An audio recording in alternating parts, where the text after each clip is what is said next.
Hi, welcome to Cracks in Cement. My name is Ro and I'm your host.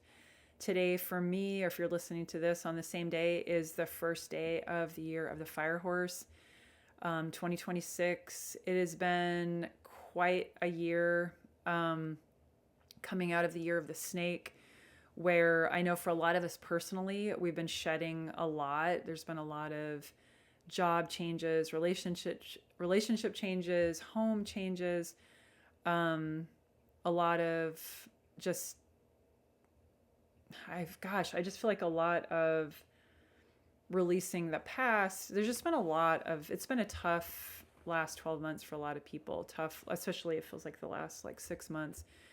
The occupation of the United States, if we were to think of it as being a being, talk about shedding, like everything just so out in the open as far as what it is, what it's based on, and a sort of reckoning of the people who, mostly white identifying people, who just didn't realize how much dehumanization still exists.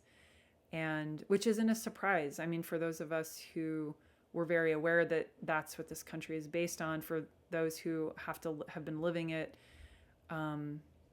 experiencing it their whole lives, it's not so much of a shock, but it's still really hard, and it's been touching more human, like getting closer to the dehumanization of this occupation has been closer to probably more people firsthand than ever, in so many communities. So I wanted to talk about I tend to mostly talk to white identifying folks. So that is my audience that I'm thinking of. That is my identity. And what I want to focus on for this episode is basically things are not going to get easier. I think they're going to get better, but I don't think they're going to get easier. And that practices of grounding, and that doesn't mean, I'm not saying that means we're stoic. We can still have all the emotions. We can be pissed, we can be angry, we can protest, we can cry, we can grieve, we can work on what we want to see in the future, all of those things. But when white identifying people are not grounded, we can be really draining to be around by folks of color.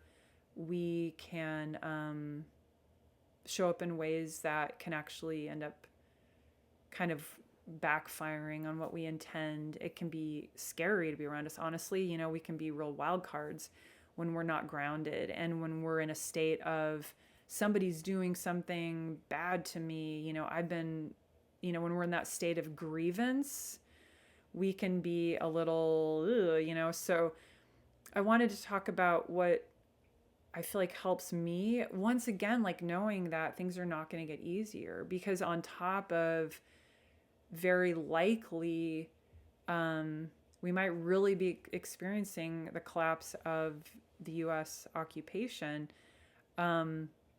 which was bound to happen. But within, like, in our lifetimes here, that we need to, and then on top of that, having climate change, we need to get better at having this kind of groundedness that holds us down as we're feeling all the feels and we're doing all the things. So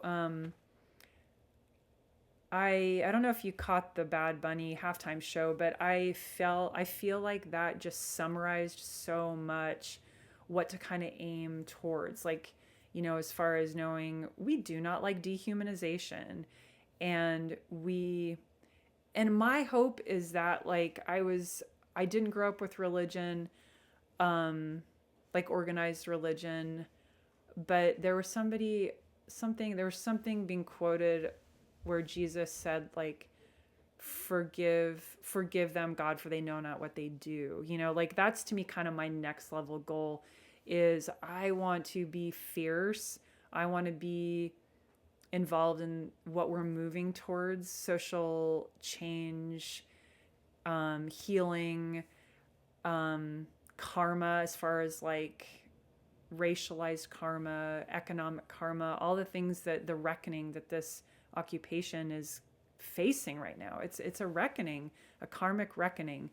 And with all these witnesses, billions of witnesses, however, many adults are on earth right now,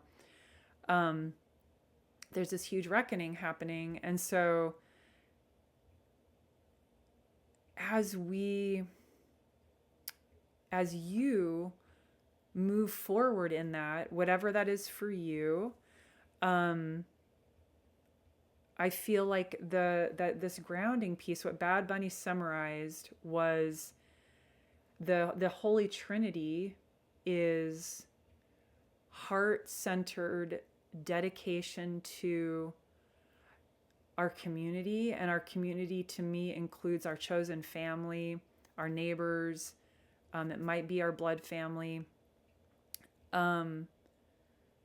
So that's one piece that's around that heart-centered, this Holy Trinity, is that commitment to our loved ones and our community. And then the second one is our love and our commitment to the land.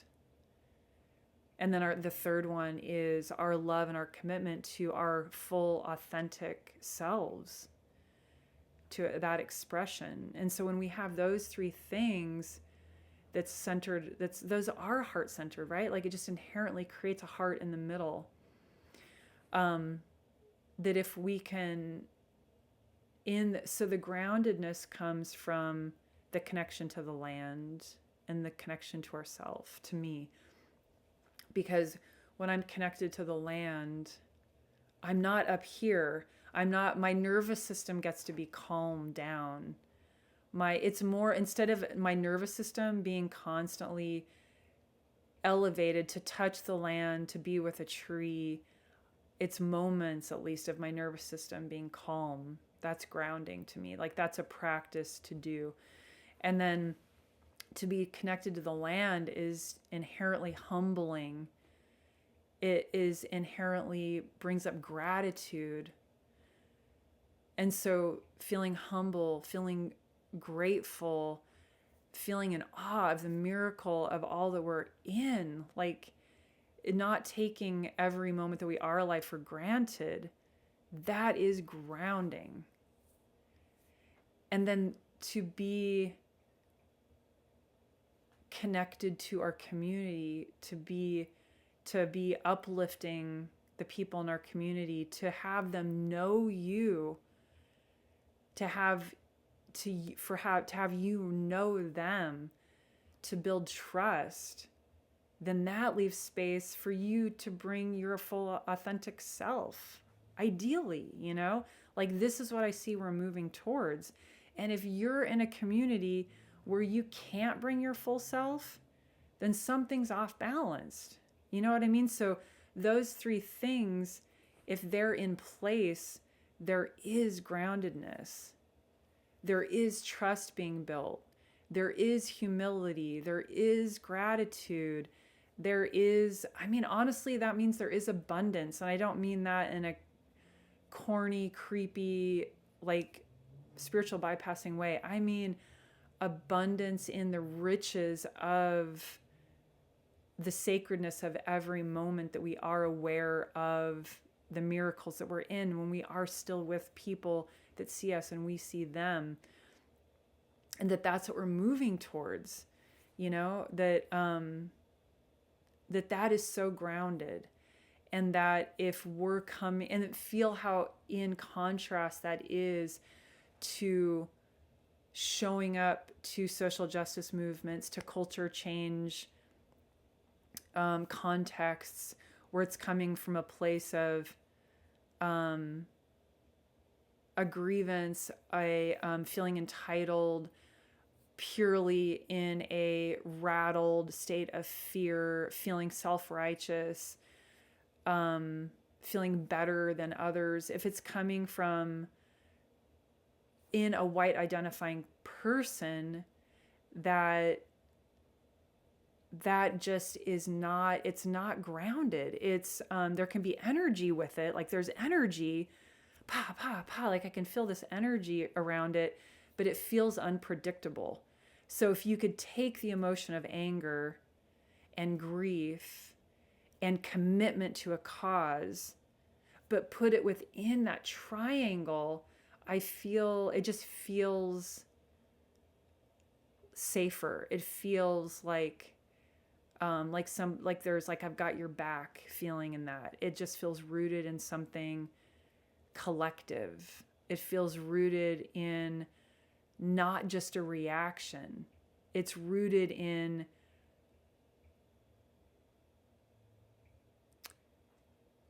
holy creation. You know what I mean? Like divine creation of like it makes, I oftentimes in the spiritual work I do, I talk about divine masculine and divine feminine that goes beyond, and it's without the conditioning of associating those with genitalia, which is just ridiculous. So if you think about the feminine, if you do think about genitalia and thinking of those as being like these really crude symbols, but I think of when we bring anger, grief, commitment to a cause within that triangle, I think of the divine feminine as being this creative energy around that. Like we're creating something new by saying fuck no. We're creating something new by being committed to love for our community, our neighbors, our family, ourselves. There's this creative energy in that. It's not just responding. There's a creative energy. And then the divine masculine is creating these boundaries around that creation of something new. And so there's something so stable and beautiful in that. So yeah, that's what I wanted to share. And sort of relatedly, I've talked before about the emotional resilience and accountability training that we at Apocalypsis created for mostly white identifying folks. We also have an offering for people that are in the health industry that's for all racial and ethnic identities, perspectives. But I've got a discount code in the description down here, 50% off. I'm really just encouraging people to register, to take that. It's just it has some really great practices to ground, to be more self-aware. As we just think about that, we are moving into, it's not going to get easier, but it's going to get better, you know? So like, what are we moving towards? And when I say it's not going to get easier, I think eventually it will get easier. I don't know if it'll be in my lifetime. I feel like those of us that are here right now are to help kind of usher and kind of be the shock absorbers of this transition that we're in. So I do think it will get easier. I just don't know for whom and when. And you know, there's so many, in contrast, I'm feeling more joy in some ways than I ever have, because when I have come together with folks with that community care where people are fully expressing themselves, the contrast of the grief and the anger, when we do come together in joy, it feels all the sweeter. And that is historically founded in every transition like this. And we need to have those sparks of inspiration and hope and joy. That's the fuel, you know, and that's part of the grounding too. That's what and it's also a rebellion, as we know. It truly is, to feel joy in the face of those who want us to just feel powerless is a big middle finger, you know? So it's a sweet, sweet joy. Anyway, thank you so much for listening. And yeah, I hope to see you registered if you're a white identifying person in one of the emotional resilience and accountability trainings. Okay, take care and lots of love. Bye.